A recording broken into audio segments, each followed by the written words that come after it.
It was a chilly autumn morning, and Evan Parker was already running behind schedule. His old sedan chugged along the uneven roads of their small town as 8-year-old Emma sat in the back seat, humming a tune.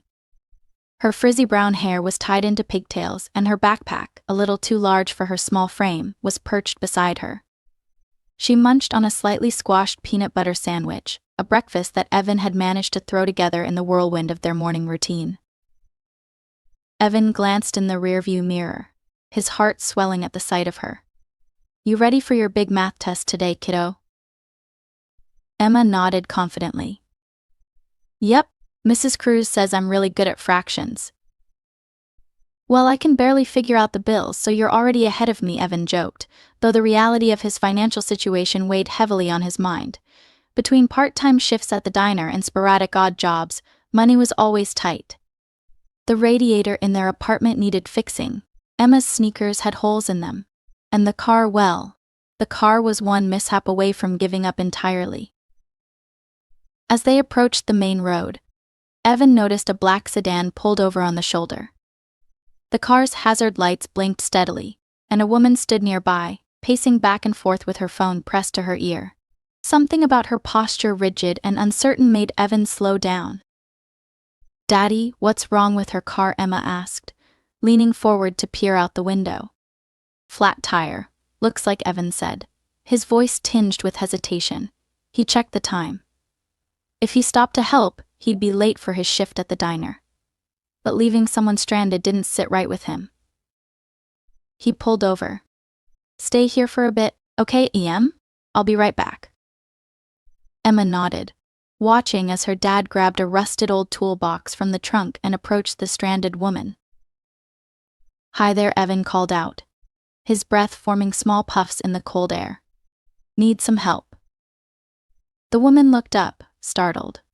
She was impeccably dressed in a tailored navy coat, her polished leather boots dusted with gravel.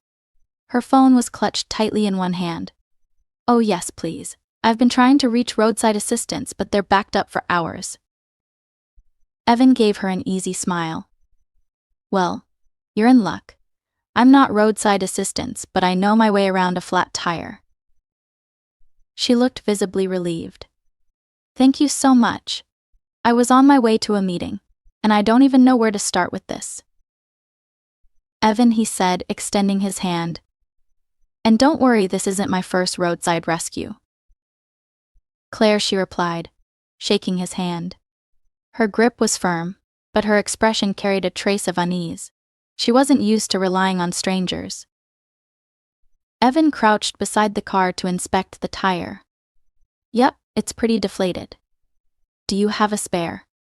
Claire gestured vaguely toward the trunk. "I think so, but I wouldn't even know how to get it out." "No problem," Evan said, heading to the back of the car. He opened the trunk, revealing a neatly packed spare tire and tools that looked untouched. As he began sorting through them, Emma climbed out of their car, curiosity getting the better of her.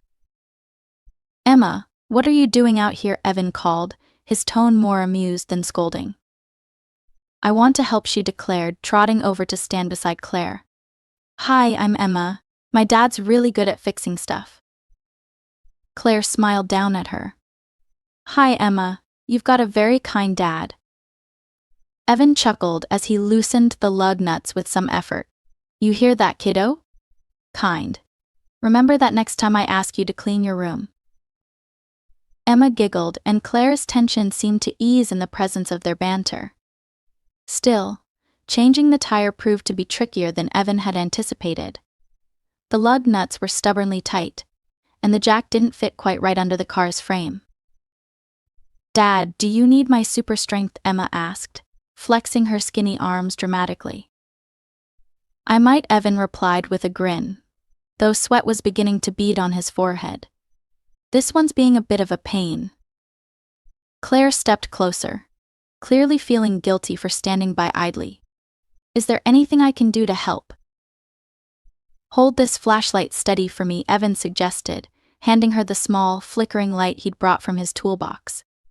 "Emma, keep an eye on the road, okay?" Together they worked in quiet coordination.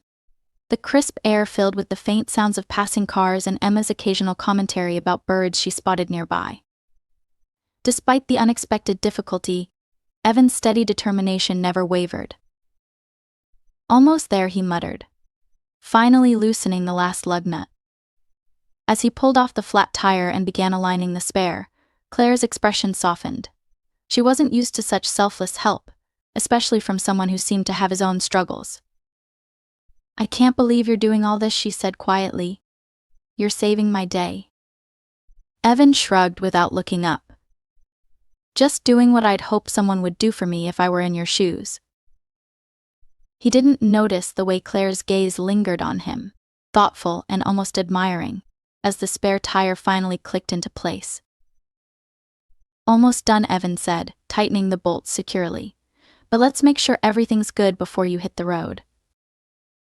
The job wasn't over yet, and neither Evan nor Claire realized just how much this simple act of kindness would soon change both their lives. Evan tightened the last bolt on the spare tire, giving it a firm shake to make sure it was secure. "There," he said, standing up and wiping his hands on his jeans. "This should hold you until you can get it properly replaced." Claire let out a long breath, her shoulders relaxing for the first time since Evan had stopped to help. "You have no idea how much I appreciate this," she said, handing him the flashlight. "I don't know what I would have done if you hadn't stopped." Evan waved off her thanks with a lopsided smile. "It's nothing. Just glad I could help." He glanced at Emma, who was now crouched by the roadside, poking at a shiny rock she'd found. "You ready, kiddo? Let's get back on the road." Emma bounded up, clutching her new treasure. "I'm ready, but Daddy, can we keep the rock? It's so sparkly." "We'll talk about it," he said, ruffling her hair as she climbed back into their car. Claire stepped forward hesitantly, her polished demeanor faltering. "I'd really like to give you something for your time. Let me at least cover lunch for you and your daughter." Evan shook his head firmly. "That's kind of you, but I didn't stop for a reward, just paying it forward." Claire looked at him, her brow furrowed in a mix of confusion and admiration. It wasn't often that she met people who acted so selflessly, especially with no expectation of anything in return. She said, pulling out a sleek leather notebook from her bag, "Can I at least have your number? I'd feel better knowing I have a way to thank you properly someday." Evan hesitated for a moment before reaching into his pocket for a scrap of paper. He scribbled his number on it and handed it to her. "If you ever need help, and I'm nearby, give me a call." Claire tucked the paper into her bag, her smile soft and genuine. "I will. And thank you again, Evan. Really." Evan nodded and gave a small wave before getting back into his car. As he started the engine, Emma looked over at him curiously. "Why didn't you let her pay us, Daddy? We could have gotten hot chocolate." Evan glanced in the rearview mirror, meeting her wide, curious eyes. "Because, sometimes people need kindness, not money. And it's nice to help someone just because you can." Emma tilted her head, thinking this over. "So you helped her just like superheroes help people?" Evan laughed, though the comparison tugged at his heart. "Something like that, but superheroes wear capes, and your dad wears old work boots." "Boots are cooler anyway," Emma declared, satisfied with her conclusion. The rest of the drive to Emma's school passed uneventfully, but Evan couldn't shake the interaction from his mind. There was something about Claire, her polished appearance, her quiet gratitude that lingered with him. She'd been kind, sure, but there was also a layer of something unspoken in her expression, a mix of gratitude and thoughtfulness that he couldn't quite place. Meanwhile, Claire sat in her car for a moment before starting the engine. Her schedule was packed, her phone already buzzing with notifications about the meeting she was late for, but she couldn't bring herself to care. Instead, she found herself staring at the crumpled paper with Evan's number on it, her mind replaying his easygoing smile and the way he'd effortlessly turned down her offer to pay him. It wasn't just that he'd helped her, it was the way he'd done it with patience, humor, and a quiet humility that she rarely encountered in her fast-paced world. Most of the people she worked with wouldn't have thought twice about taking her money. But Evan had been different.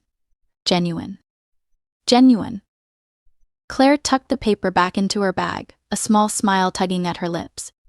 There was something about him and his bright, chatty daughter that felt unexpectedly refreshing.